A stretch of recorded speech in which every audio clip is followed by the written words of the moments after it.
La entrevista de primera clase. Señores pasajeros, ya estamos de regreso aquí en Primera Clase. Soy Verónica Pallavicini y me da muchísimo gusto recibir aquí en este vuelo al maestro Pablo Antonio Camacho Guerrero. Maestro, ¿cómo está? Bienvenido. Buenas tardes, gracias por invitarme. Maestro, pues es un gusto que nos acompañe aquí en Primera Clase. Y antes de empezar a platicar con usted, pues quiero hacer una breve presentación de su trayectoria. El maestro Camacho, de entrada, es contador público. Tiene una maestría en administración que cursó en el TEC de Monterrey, candidato a doctor en administración en el Instituto de Especialización para Ejecutivos, y en cuanto a su trayectoria profesional, pues trabajó como auditor en lo que hoy es KPMG, una empresa importante de consultoría. También trabajó en el Grupo Televisa muchos años. ¿Qué les cuento? Fue parte del comité organizador del Mundial de México 86. Ay, algo nos tiene que contar de eso ahorita, sí, claro, maestro. Sí, con mucho gusto. Actualmente es consultor independiente y profesor de varias universidades importantes de la Ciudad de México y del interior del país. Aquí en la Universidad de Anáhuac tenemos el privilegio de contar con su apoyo como docente en varias escuelas, como Relaciones Internacionales, la Facultad de Comunicación y, por supuesto, con nosotros en la Escuela de Turismo, en donde imparte cátedra a alumnos de la licenciatura en Administración Turística de varias materias relacionadas con administración, ¿verdad, maestro Camacho? Así es, efectivamente, tenemos lo que es auditoría administrativa y lo que es la dirección estratégica de empresas turísticas. Exactamente, y precisamente es estratégico lo que usted acaba de decir, porque vamos a hablar de estrategia, ¿verdad? Me parece muy bien. Esa es la idea de platicar con el maestro Camacho y que aquí Tania, Sharon, que están presentes, me van a ayudar con la entrevista. Y de entrada, bueno, lo que quisiéramos saber es su opinión sobre cómo vincular al turismo y la planeación estratégica, maestro Camacho. Bueno, en primer lugar, sí les agradezco la invitación. En segundo lugar, yo quisiera mencionar que es muy importante que para que existan planes estratégicos, pues primeramente deben existir objetivos trazados. Y obviamente dentro de lo que es el turismo tenemos que identificar claramente cuáles son los objetivos que se tienen para efecto de lograr una mayor eficiencia en el turismo nacional y tanto internacional también. Lógicamente, contando con los objetivos, nosotros podemos pensar en estrategias.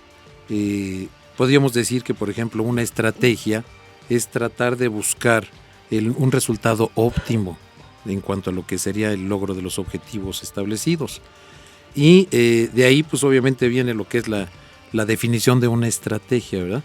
Que es aprovechar al máximo todos los tipos de recursos. Estamos hablando de recursos financieros, lo que se refiere al recurso humano también, y materiales, para alcanzar esos objetivos de una manera totalmente sensacional y óptima. Ahora bien, esto de planear, establecer objetivos, definir estrategias, pues se hace en todos los niveles, desde los gobiernos, las autoridades, por ejemplo, también estatales, municipales, vinculadas con el turismo, generan toda una planeación de lo que va a ser el desarrollo del sector turístico en su lugar, en su destino, en su región, pero obviamente también aplicado en las empresas. Así es, lo que sucede es que ahí no hay esa liga precisamente, es lo donde nos está fallando un poquitín, en el sentido de que los planes que se tienen establecidos a nivel gubernamental, pues a veces no trascienden hacia las empresas especializadas y obviamente se pierden esas oportunidades. Puedo destacar, por ejemplo, que el turismo nacional podría representar el segundo renglón más importante de ingresos para lo que es México y sin embargo no es así. Y no es así, ¿por qué? Pues porque no se le está dando todo ese apoyo que se requiere. Entonces, eso que usted menciona en cuanto a que haya esa cristalización de objetivos trazados por los gobiernos, pues a veces se quedan nada más como simples planes.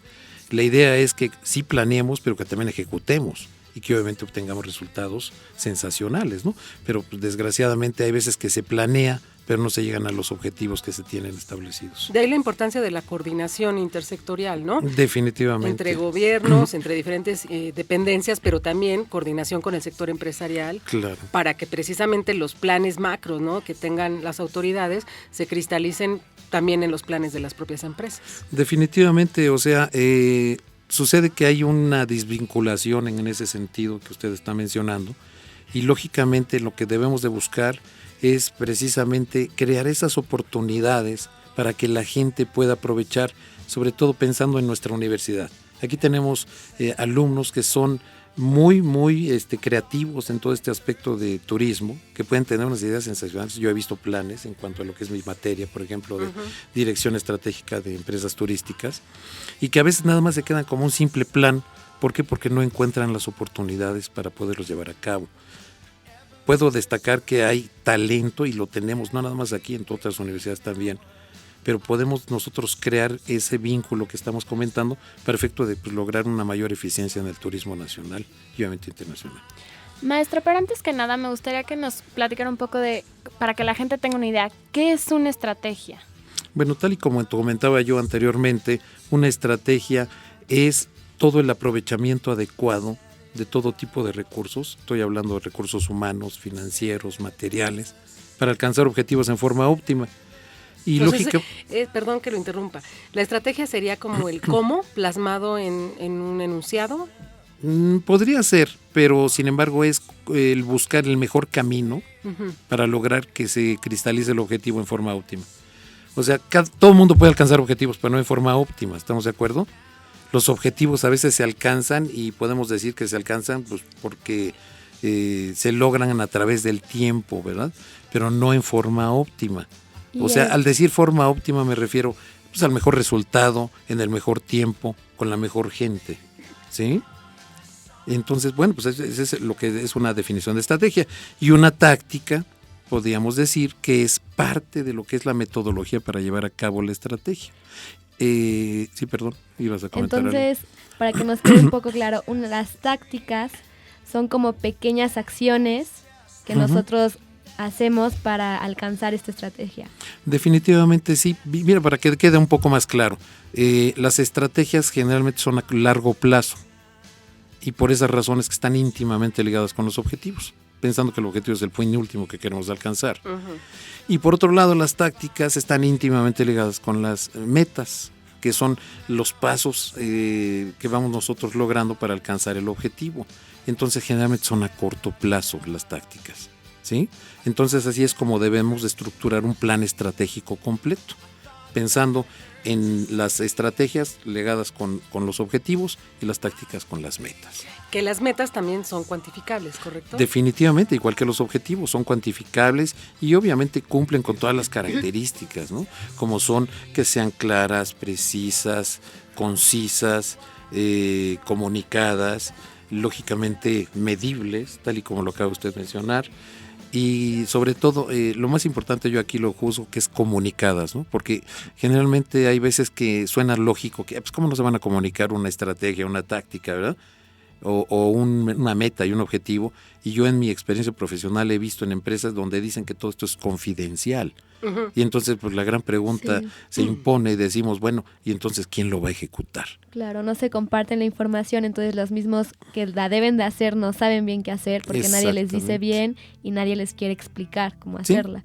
Y entonces eso nos lleva, por ejemplo, a que tenemos problemas de comunicación en las empresas, que es lo que generalmente se impone en cualquier tipo de empresa, problemas de comunicación, que pues por más artilugios que tengamos para podernos comunicar de una manera más eficiente, podemos decir que ya tenemos internet y que tenemos blogs y tenemos celulares y todo esto, sigue prevaleciendo el gran problema de la comunicación por una sencilla razón, y yo así lo categorizo yo. Porque somos seres humanos y somos seres muy cambiantes, desgraciadamente, ¿verdad? Y bueno, o afortunadamente, como lo queramos ver.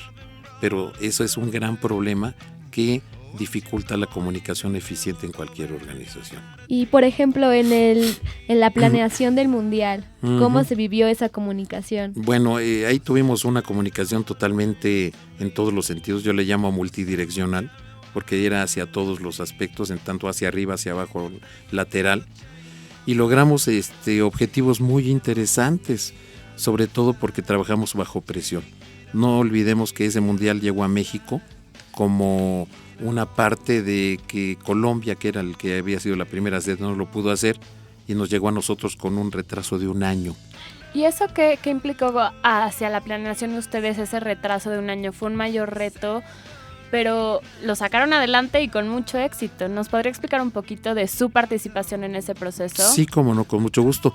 Bueno, ahí la planeación se llevó a cabo desde la misma definición de cómo eran los estadios donde iban a realizarse los juegos y obviamente planeando cómo era que iban a ser ampliados estos estadios para lograr un aforo importante, así como para la venta de boletos. Entonces no fue nada sencillo, definitivamente fue un trabajo tremendo, donde participaban arquitectos, ingenieros, donde nos decían cuántos lugares iban a agregar a cada estadio, y de repente nos llegaban y nos decían que siempre no, entonces nos hacía trabajar doble. Fue una experiencia muy interesante, pero que sí implicó muchísimo trabajo y un esfuerzo increíble. Y sobre todo el trabajar con personas de otros países.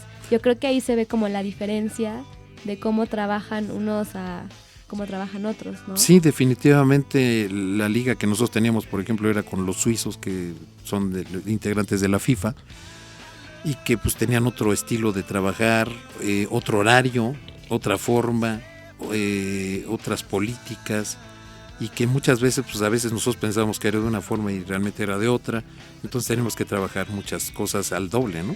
Y obviamente con la presión del tiempo, como mencionábamos, porque no tuvimos todo el tiempo que generalmente tiene cualquier país organizador. O sea, ustedes tuvieron 3 años.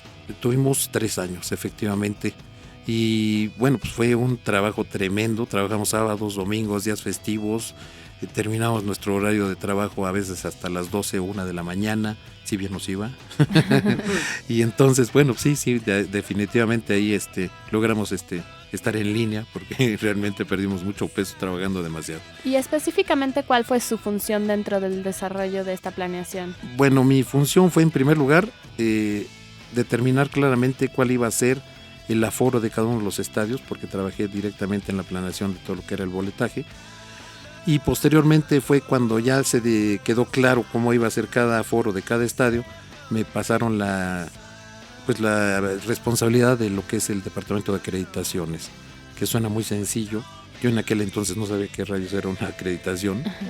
¿Y qué es? Bueno, una acreditación es una identificación que permite a todos los integrantes de un evento tener ciertas entradas a diversos lugares.